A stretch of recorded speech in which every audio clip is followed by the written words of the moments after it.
சற்று முன் கிடைக்கப்பெற்ற மிக மிக முக்கியமான செய்தி ஒன்று வெளியாகி உள்ளது. திராவிட முன்னேற்றக் கழகத்தின் தலைவரும் தமிழக முதல்வருமான ஸ்டாலின் அவர்களது மருமகன் சபரீசன் அவர்களை அமலாக்கத்துறை அதிகாரிகள் அதிரடியாக வீடு புகுந்து கைது செய்ய திட்டமிட்டிருக்கிறார்கள்.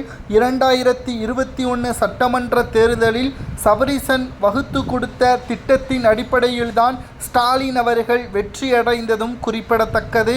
வட மாநிலத்திலிருந்து குறிப்பாக யாரும் எதிர்பாராத வகையிலான வெற்றியை கொண்டுவர நினைத்தது சபரீசன் அவர்களது முயற்சிதான் என்பதையும் நாம் மறந்துவிடக் கூடாது.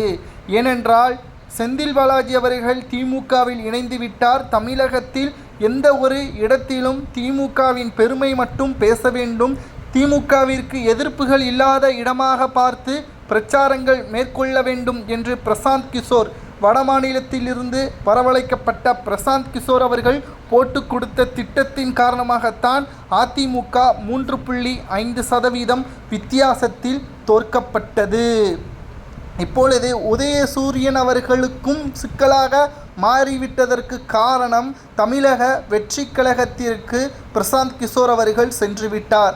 ஆனால் தற்பொழுது சபரீசன் அவர்களது திட்டம் என்னவென்றால் தமிழகம் முழுவதும் அதிமுகவையும் பாஜகவையும் வைத்துதான் அரசியல் செய்ய போகிறது. காரணம், சிறுபான்மையினர்களது ஓட்டுகளும் குறிப்பிட்ட சமூகத்தினர்களது ஆதரவுகளும் இருந்தாலே போதும், திமுக 150 தொகுதிகளுக்கு மேலாக தனி பெரும்பான்மையுடன் ஆட்சி அமைக்கும் என்று சபரீசன் அவர்கள் ஸ்டாலின் அவர்களிடம் கூறியுள்ளார். அதற்காக மூட்டை மூட்டையாக பல கோடிகளை செலவு செய்வதற்கும் தயாராக இருக்கிறார் ஸ்டாலின் அவர்கள்.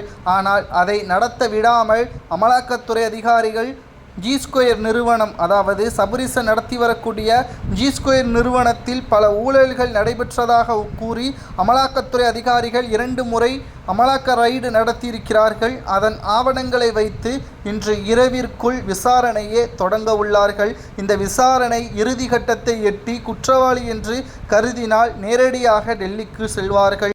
இதனால் ஒட்டுமொத்த திமுகவும் அதிர்ச்சியடையும். காரணம், சபரீசன் அவர்கள் வகுத்தால் மட்டும்தான் திமுகவிற்கு மாற்றங்கள். ஏனென்றால் 2021 அதுதான் நடந்தது. நிழல் உலக முதல்வராக சபரீசன் தான் இருக்கிறார். அமைச்சர்கள் எங்கு செல்ல வேண்டும், அமைச்சருக்கு என்ன பதவி வழங்க வேண்டும் என்பது அனைத்துமே சபரீசன் போட்ட உத்தரவுதான் என்பதையும் அரசியல் தெரிந்தவர்களுக்கு நன்றாகவே தெரியும்.